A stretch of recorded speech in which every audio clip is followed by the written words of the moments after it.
अस्सलाम वालेकुम दोस्तों, मैं तुहाडा भरा मियां मुहम्मद अफजल भट्टू ते तुसीं वेखदे पे हो डिजिटल किसान पाकिस्तान। किसान वीर भराओ, मुंजी दे सीजन दे विच जिन्हां किसान वीर भरावां दे अपने ट्राली ट्रैक्टर हैगे ने उन्हां तो कोई परवाह नहीं, वो अपने ट्रैक्टर इस्तेमाल करते हैं। तो जिन्हां दोस्तों को ट्राली ट्रैक्टर नहीं है तो मुंजी जी है गल्ला मंडी च ले जानी होंदी है तो खेतों में उसका रेट होर लगता है, उत्थे कंपीटिशन होंदा है, मुंजी का जो रेट वाधा घटा हो जाता है।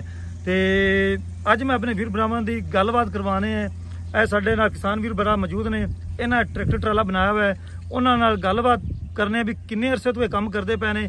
ये जोड़ा किराए का काम है ट्रैक्टर ट्राले वाला, एक ऐसा कारोबार है ये बाकी दोस्तों भी करना चाहिए, नहीं करना चाहिए, आसान है या मुश्किल है।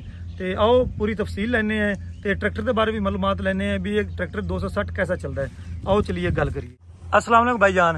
वालेकुम सलाम जी। की हाल चाल ने? अल्लाह पाक दा करम है जी। की नाम मेरे भरा दा? मेरा नाम जी अता मोहम्मद। अता मोहम्मद भाई, ये मैंने दसो भी किन्ने अरसे तुसी ट्रैक्टर ट्राले नू किराए ते चलांदे हो ते कितना तजुर्बा हो चुका है? तकरीबन जी 25 साल दी सर्विस है जी इस मामले दी। 25 साल दी सर्विस है। ये ट्राला ट्रैक्टर अपना जाती है? जाती है जी। ते किन्ने ट्राले ट्रैक्टर तुहाडे कोल नो? 3 है। ठीक है, कारोबार नेटवर्क नाल यार कारोबार हुंदा है। ये फोन तो ज्यादा तुहाडा चलदा राबता? सारा राबता चलदा है। कोई स्पेशल अड्डा तो नहीं हैगा? स्पेशल अड्डा भी मंडी दे विच बनया भी, एक जगह ते बैठे होना कोई गाहक उत्ते चला जांदा है, जेड़ा ना राबता है हुण नेटवर्क ये जब हेलो करो ते आ गए। साडे हुंदा जी जेड़ा खुली मुंजी ले जाने या कणक ले जाने या मक्की ले जाने, वो हुंदा फेरे दा अरेंजमेंट, उहदे ते दिहाड़ी लग जावे अद्धी लग जावे। जेड़ा हुंदा तोड़ियां दा हिसाब हुंदा होर भराया फिर। अगर इत्थे आ गए मशीन नाल वाधा घाटा कटाई पूरी नहीं हुई, सानू रात नूं ठल्लणगे, उनदा है सानू लैदा दिहाड़ी देवन के रात ठल्लन दी। रात ठल्लन दी मतलब भी ये भी प्रेशर जमींदारां दी बोझ है, जमींदारां दे सिर ते हुंदा है। मतलब भी जमींदार बहुत बड़े दिल वाला, हर जेड़ी औखी सौखी है ये सारी मार्क सार जमींदार ने वही बर्दाश्त करता है। ये जेड़ा ट्रैक्टर है 260 ये केड़ा मॉडल है? ये 16 मॉडल है जी। 16 मॉडल है। ते ये मैनूं दसो भी टायर मैनूं लगदे पे नवे पाए हुए ने जी। ये टायर असी शुरू तो पैंथर पावर ही इस्तेमाल करने, 3 ट्रैक्टर नूं तिन्नां नूं ये करने। अच्छा।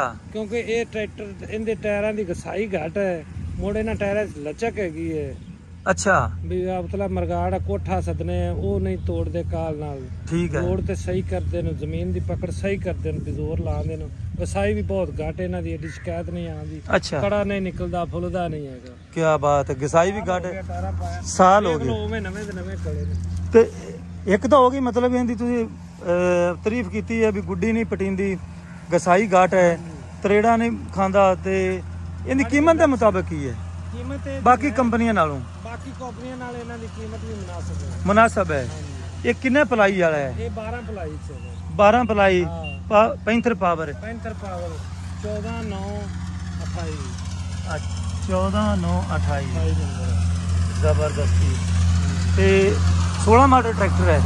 ते बाकी जेड़े ट्रैक्टर नूं वो केड़े मॉडल ने? बाकी एक 15 हैगा, एक 9 हैगा। वो भी 260 ही है। हां जी। ते उन्हां नूं भी इहदे नाल दी टायर? इहदे नाल दी टायर। अच्छा, मैंने दसो भी इस्तेमाल ये करना है, साडा काम ही ट्राले दा है। ये दोनों किसी स्पेशल उस्ताद आख्या सी या किसी तजुर्बेदार या आप खुद तजुर्बा सीखा है? एक लिया सी ते ओनू आए सी, वो जोड़ी असी हंडाई है, वो तो बाद असी और कोई टायर इस्तेमाल नहीं कीता। ट्रैक्टर ट्राला एक तुसां लिया सी? चलदा लिया सी। ओनू ये पैंथर पावर दे टायर पाए हुए सी, वो हालांकि 6 पलाई विच हैगे सी, हुण जेड़े असी पाने वो 12 पलाई च पाने। 12 पलाइयां दे पांदे।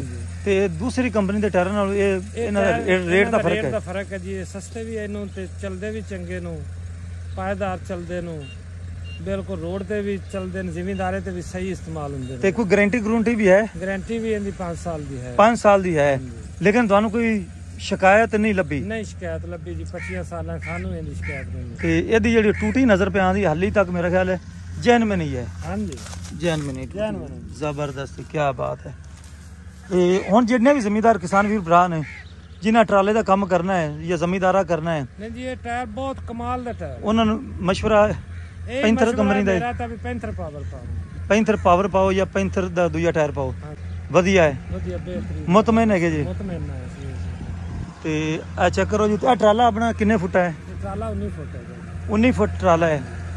ते हवेली लखा जेड़ा ये हैगा अपना इत्थों तकरीबन कोई बन जा सी 16 2 32 ਆਉਣ ਜਾਣ ਦਾ 32 ਕਿਲੋਮੀਟਰ ਹੈ 32 ਕਿਲੋਮੀਟਰ ਤੇ ਇਹ ਹੁਣ ਅੱਜ ਇਹਨਾਂ ਕੋਲ ਇੱਥੇ ਮਤਲਬ ਕਿੰਨਾ ਕਿਰਾਇਆ ਆਪਾਂ ਲਿਆ ਹੈ? ਇਹਨਾਂ ਕੋਲ ਮੁੰਜੀ ਘਾਟ ਹੈਗੀ ਸੀ ਤੇ ਉਸ ਵਜ੍ਹਾ ਤੋਂ ਕਰਤੇ 8000 ਰੁਪਇਆ 8000 ਲਿਆ। ਨਹੀਂ ਤਾਂ ਇੱਥੇ 10-11000 10-11000 ਅਗਰ ਆਪਾਂ ਮਤਲਬ ਟਰਾਲਾ ਫੁੱਲ ਹੋ ਜਾਂਦਾ ਤਾਂ ਇਹਦੇ ਵਿੱਚ ਮੇਰਾ ਖਿਆਲ ਹੈ ਕੋਈ 1.5 ਕਿੱਲੇ ਦੀ ਪਾਈ ਹੈ ਉਹਨਾਂ ਬਸ ਇੰਨੇ ਕੁ।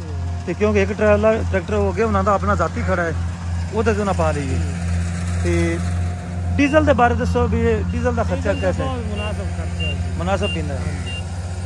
ਤੇ ਬਾਸ ਦੋਸਤ ਅੱਗੇ ਰੂਸੀ ਪਾਉਂਦੇ ਆ ਟਰਾਲੇ ਟਰੈਕਟਰ ਤੇ ਹੁਣ ਰੂਸੀ ਘਾਟ ਨੇ ਤੇ 260 ਘਾਟ ਇਸ ਵਾਸਤੇ ਇਹਨੂੰ ਵੀ ਕੰਮ ਰੂਸੀ ਨਾਲ ਘਣਾ ਕਰਦਾ ਹੈ ਤੇ ਖਰਚਾ ਥੋੜਾ ਕਰਦਾ ਹੈ। ਖਰਚਾ ਥੋੜਾ ਕਰਦਾ ਹੈ ਖਾਸ ਕਰਕੇ ਟਰਾਲੇ ਤੇ। ਹਾਂਜੀ ਟਰਾਲੇ ਤੇ ਬਹੁਤ ਕਾਮਯਾਬ ਹੈ, ਬਹੁਤ ਕਾਮਯਾਬ ਹੈ। ਉਹਨਾਂ 75-85 ਕਾਮਯਾਬ ਨੇ ਜਿਨ੍ਹਾਂ 260 ਕਾਮਯਾਬ। ਮੈਂ ਹੈਰਾਨ ਆ ਵੀ 1 ਸਾਲ ਤੁਸੀਂ ਇਹਨੂੰ ਟਰਾਲੇ ਤੇ ਚਲਾਇਆ। ਇਹ ਮੈਨੂੰ ਦੱਸੋ ਵੀ ਕੋਈ ਮਤਲਬ ਅਤਿਆਤੀ ਤਦਾਬੀਰ ਵੀ ਹੈਗੀਆਂ ਨੇ? ਇੱਕ ਤਾਂ ਤੁਸੀਂ ਉਹ ਦੱਸ ਦਿੱਤੀ ਹੈ ਵੀ ਗਸਾਈ ਜਿਹੜੀ ਹੈ ਇਹ ਇਤਿਹਾਸ ਹੁੰਦਾ ਹੈ ਵੀ ਖੱਡਾ ਹੈ ਜਾਂ ਰੋੜੇ ਵੱਟੇ ਤੋਂ ਬਚਾਉਣਾ ਪੈਂਦਾ ਜਾਂ ਨਾਲ ਫਰੇਮ ਦੇ ਲੱਗਣ ਤੋਂ ਬਚਾਉਣਾ ਪੈਂਦਾ ਵੀ ਜਿਹੜੇ ਵੀ ਜਿੰਨਾ ਇਤਿਆਤ ਕਰੀਏ ਉਨਾ ਹੀ ਇਹਨੇ ਗਣਾ ਚੱਲਣਾ ਹੈ। ਗਣਾ ਚੱਲਣਾ ਹੈਗਾ ਮਤਲਬ ਵੀ ਹਵਾਵਾਂ ਦਾ ਖਿਆਲ ਬੰਦਾ ਰੱਖਦਾ ਵਿਭਾਗ ਦਾ ਮਸਲਾ ਮਸਾਲਾ ਹੋਵੇ ਤੇ ਹਫਤੇ ਬਾਅਦ ਚੈੱਕ ਕਰਾਈ ਰੱਖਦਾ। ਇਹ ਹਵਾ ਜਿਹੜੀ ਪਿਛਲੇ ਟਾਇਰਾਂ 'ਚ ਤੁਸੀਂ ਕਿੰਨੀ ਭਰਦੇ ਜੀ? ਮੈਂ 30 ਪਾਉਂਡ ਰੱਖਣਾ ਜੀ। 30 ਪਾਉਂਡ? ਹਾਂਜੀ ਇਹ ਮੇਰਾ ਟਰਾਲੇ ਦਾ ਕੰਮ ਹੈ। ਅਗਰ ਜ਼ਿਮੀਂਦਾਰ ਜਿਹੜਾ ਹਲ ਵਾਵਣ ਵਾਲਾ ਹੈ ਉਹਦੇ 'ਚ 25 ਪਾਉਂਡ ਹੋਣੀ ਚਾਹੀਦੀ। ਉਹ 25 ਪਾਉਂਡ ਕਰਦੇ ਨੇ ਤੇ ਬਾਸ ਤਾਂ 18-16 ਵੀ ਹੁੰਦੀ ਹੈ। ਉਹ 18-16 ਵੀ ਹੁੰਦੀ ਹੈ ਰੂਸੀ ਟਰੈਕਟਰ ਦੇ ਵਿੱਚ ਕਿਉਂਕਿ ਉਹਦੇ ਪਾਉਂਡ ਵੱਡੇ ਹੁੰਦੇ ਨੇ। ਅੱਛਾ ਉਹਦਾ ਮਤਲਬ ਚੌੜਾਈ ਹੁੰਦੀ ਹੈ। ਹਾਂਜੀ ਅੱਛਾ ਤੇ ਇਹ ਅਤਿਆਤੀ ਤਦਾਬੀਰ ਇਹਨਾਂ ਨੇ 28 ਤੋਂ 30 ਪਾਉਂਡ ਤੱਕ ਤੁਸੀਂ ਹਵਾ ਰੱਖੀ? ਹਾਂਜੀ 30 ਪਾਉਂਡ ਜਿਹੜੀ ਨਾ ਹਵਾ ਇੱਥੇ ਹੁਣ ਜ਼ਿਮੀਂਦਾਰਾ ਵੀ ਇਹ ਕਰਦਾ ਹੈ ਜਿਹੜਾ ਕੰਮ ਇਹਦੇ ਤੋਂ ਮਰਜ਼ੀ ਲੋਕ ਕਰਦਾ ਹੈ। ਮਰਜ਼ੀ ਲਓ। ਰੋਡ ਤੇ ਜਦੋਂ ਤੁਸੀਂ ਚੜ੍ਹਦੇ ਹੋ ਹਾਂਜੀ ਉਸ ਤੇ ਕੀ ਇhtiyat ਕਰਨੀ ਹੁੰਦੀ ਹੈ? ਰੋਡ ਤੋਂ ਜਿੱਥੋਂ ਕ੍ਰਾਸਿੰਗ ਪੈਣੀ ਹੈ ਲਵਣ ਚੜਨ ਲੱਗਿਆ ਅਸੀਂ ਬਚਾਣੀ ਹੈ। ਅਸੀਂ ਸਾਈਡ ਜਿਹੜੀ ਪੱਕੀ ਸੜਕ ਦੀ ਕਿਨਾਰਾ ਹੁੰਦਾ ਹੈ ਕਿਨਾਰਾ ਹੁੰਦਾ ਉਹ ਬਚਾਣਾ ਹੈ ਵੀ ਧਿਆਨ ਨਾਲ ਥੱਲੇ ਲੈਣਾ ਹੈ। ਜਿੱਥੋਂ ਸਹੀ ਹੈ ਜਗ੍ਹਾ ਉੱਥੋਂ ਉਤਾਰ ਚੜਨਾ। ਜਿੱਥੇ ਪੱਧਰੀ ਹੈ ਉੱਥੋਂ ਹਾਂਜੀ ਥੱਲੇ ਉਤਰ ਜਾਣਾ ਹੈ ਤੇ ਜਿੱਥੋਂ ਮਤਲਬ ਵੀ ਪੱਧਰੀ ਨਹੀਂ ਹੈਗੀ ਉੱਥੇ ਨੇੜੇ ਨਹੀਂ ਜਾਣਾ। ਨਹੀਂ ਜਾਣਾ ਉਹ ਫਿਰ ਕਲਰ ਖਰਾਬ ਹੋ ਜਾਂਦੀ ਸਾਈਡ। ਇਹ ਕਲਰ ਕਿਹੜੀ ਹੈ? ਇਹ ਵਾਲੀ? ਕਲਰ ਵੱਜਦੀ ਹੈ। ਅੱਛਾ ਇਹ ਕਲਰ ਖਰਾਬ ਹੋ ਜਾਂਦੀ ਹੈ। ਸਾਈਡ ਫਿਰ ਨਪਿੰਦੀ ਤੇ ਗੁੱਡੀ ਤਾਂ ਹੀ ਖਰਾਬ ਗੁੱਡੀ ਤਾਂ ਹੀ ਖਰਾਬ ਹੁੰਦੀ ਹੈ। ਤੇ ਮਾਸ਼ਾਅੱਲਾ ਬਹੁਤ ਹੀ ਸੋਹਣੀ ਜਿਹੜੀ ਹੈ ਪੋਜੀਸ਼ਨ ਹੈ ਤੁਹਾਡੇ। ਪੂਰਾ ਟਾਇਰ ਖੜੇ ਨੇ ਖਰਾਸ਼ ਨਹੀਂ ਹੈ ਜ਼ਰਾ ਖਰਾਸ਼ ਨਹੀਂ ਹੋਈ। ਪਾਵਰ ਪੈਂਥਰ ਜਨਾਬ 14/9/28। ਅੱਛਾ ਆਖਰੀ ਗੱਲ ਹੁਣ ਮੈਨੂੰ ਦੱਸਦਾ ਚਲੋ ਵੀ ਜਿਹੜੇ ਆਮ ਜ਼ਮੀਂਦਾਰ ਹੈਗੇ ਨੇ ਜਿੰਦੇ ਕੋਲ ਪੈਸਾ ਹੈਗਾ ਹੈ ਉਹ ਇਹ ਕਾਰੋਬਾਰ ਕਰ ਲਵੇ ਜਾਂ ਨਾ ਕਰੇ ਕਿਉਂਕਿ ਹੁਣ ਟਰੈਕਟਰ ਵੀ 27 ਲੱਖ ਦਾ ਹੈ ਟਰਾਲਾ ਵੀ 12-14 ਲੱਖ ਦਾ ਹੈ। ਇਹ 18.5 ਲੱਖ ਰੁਪਏ ਦਾ ਪਿਛਲੇ ਸਾਲ ਦਾ ਜਦੋਂ ਪਾਣੀ ਆਇਆ ਰਿਹਾ ਉਦੋਂ ਟਰਾਲਾ ਬਣਦਾ 18.5 ਲੱਖ ਦਾ। ਤੇ ਇਹ ਤਾਂ ਮੁੜ ਕਮ ਸੇ ਕਮ ਆਪਾਂ ਕਾਰੋਬਾਰ ਕਰੀਏ ਤਾਂ 50 ਲੱਖ ਹੋਣਾ ਚਾਹੀਦਾ ਹੈ। 50 ਲੱਖ ਰੁਪਏ ਦਾ ਇਹ 45-40 ਲੱਖ ਦਾ ਮੇਰਾ ਸੈੱਟ ਹੈ।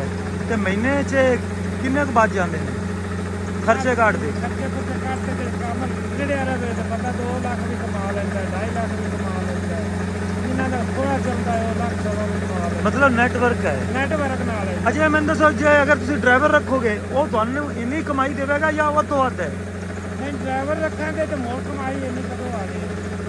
ਮੋਰ ਡਰਾਈਵਰ ਨੂੰ 18,000 ਤਨਖਾਹ ਦਿਓ ਫਿਰ ਲੋਕਲ ਫੇਰੇ ਦਾ 500 ਖਰਚਾ ਦਿਓ ਫਿਰ 5% ਉਹਦਾ ਕਮਿਸ਼ਨ ਹੁੰਦਾ ਹੈ। ਹੁਣ ਇੱਥੇ ਮੈਂ 8,000 ਚ ਆਇਆ ਡਰਾਈਵਰ ਹੁੰਦਾ ਉਹਨੇ 1000 ਰੁਪਇਆ ਵਿੱਚ ਉਹਨੇ ਰੱਖ ਲੈਣਾ ਸੀ 500 ਰੁਪਏ ਦਾ ਅੱਛਾ 1000 ਰੁਪਇਆ ਉਹਦਾ ਦਿਹਾੜੀ ਗਈ ਤਨਖਾਹ ਲੈਦਾ ਤਨਖਾਹ 18,000 ਪੱਕੀ? ਉਹ ਤਾਂ ਪੱਕੀ ਮਹੀਨੇ ਬਾਅਦ ਉਹਨੇ ਲੈ ਮਤਲਬ ਵੀ ਕੋਈ ਵੀ ਕਾਰੋਬਾਰ ਵੀ ਕੋਸ਼ਿਸ਼ ਕਰੇ ਬੰਦਾ ਆਪ ਜਿਹੜਾ ਕਰਾਂਗੇ ਉਹਦੇ ਚ ਬੰਦੇ ਬੰਦੀਆਂ ਵੀ ਕਿਰਾਇਆ 1500 ਘੱਟ ਵੀ ਹੋਵੇ ਵਾਰਾ ਖਾ ਜਾਂਦਾ ਵਾਰਾ ਖਾ ਜਾਂਦਾ ਹੈ। ਤੇ ਠੀਕ ਹੋ ਗਿਆ ਜੀ ਭਾਈਜਾਨ ਦਾ ਮੁਹੰਮਦ ਅੱਲਾਹ ਤਾਲਾ ਜੀ ਤੁਹਾਡੇ ਸੈਟਰ ਨੂੰ ਵੀ ਸਲਾਮਤ ਰੱਖੇ ਤੇ ਤੁਹਾਨੂੰ ਵੀ ਤੇ ਕਾਰੋਬਾਰ ਵੀ ਤੁਹਾਡਾ ਵਧੀਆ ਹੈ। ਤੇ ਮੇਰਾ ਖਿਆਲ ਹੈ ਵੀ ਅਗਰ ਡਰਾਈਵਰ ਵੀ ਇਮਾਨਦਾਰੀ ਵਿਖਾਵਣ ਤੇ ਮਾਲਕ ਨੂੰ ਵੀ ਰਜਾ ਸਕਦੇ ਨੇ ਤੇ ਖੁਦ ਵੀ ਰੱਜ ਸਕਦੇ ਨੇ। ਬਿਲਕੁਲ ਕਿਸਾਨ ਦੋਸਤੋ ਅਤਾ ਮੁਹੰਮਦ ਦੀ ਗੱਲਬਾਤ ਤੁਸੀਂ ਸੁਣ ਲਈ ਹੈ ਤਾਂ ਹੁਣ ਮੈਨੂੰ ਤਾਂ ਇਜਾਜ਼ਤ ਤੁਹਾਡਾ ਭਰਾ ਮੀਆਂ ਮੁਹੰਮਦ ਅਫਜ਼ਲ ਬੱਟੂ ਤੇ ਅਤਾ ਮੁਹੰਮਦ ਕਹਿ ਰਿਹਾ ਵੀ ਮੇਰੇ ਟਰਾਲੇ ਦੀ ਵੀ ਜਿਹੜੀ ਹੈ ਤਸਵੀਰ ਵਿੱਚ ਲਿਆਓ। ਲਓ ਜੀ ਇਹ ਜਨਾਬ ਉਹਨਾਂ ਦੇ ਨਾਮ ਪਤਾ ਲਿਖੇ ਉਹਦੇ ਬਾਲਾਂ ਦੇ ਨਾਂ ਲਿਖੇ ਹੋਏ ਨੇ ਮੁਬਸ਼ਰ ਅਤਾ ਤੇ ਮੁਦੱਸਰ ਅਤਾ ਰਾਇਆ ਤਾ ਖਲਦ ਅਹਿਮਦ ਵਲਦ ਫੈਜ਼ ਅਹਿਮਦ। ਚੈੱਕ ਕਰੋ ਜੀ ਬਾਕੀ ਨਾਂ ਜਿਹੜੇ ਨੇ ਤੁਸੀਂ ਖੁਦ ਪੜ੍ਹ ਲਵੇ। ਤੇ ਬਹੁਤ ਵਧੀਆ ਜਨਾਬ ਟਰਾਲਾ ਤੇ ਹੁਣ ਜੀ ਰਾਜ਼ੀ ਤੇ ਦੋਸਤੋ ਹੁਣ ਮੈਨੂੰ ਤਾਂ ਇਜਾਜ਼ਤ ਤੁਹਾਡਾ ਭਰਾ ਮੀਆਂ ਮੁਹੰਮਦ ਅਫਜ਼ਲ ਬੱਟੂ। ਅੱਲਾਹ ਹਾਫਿਜ਼। ਪਾਕਿਸਤਾਨ ਜ਼ਿੰਦਾਬਾਦ।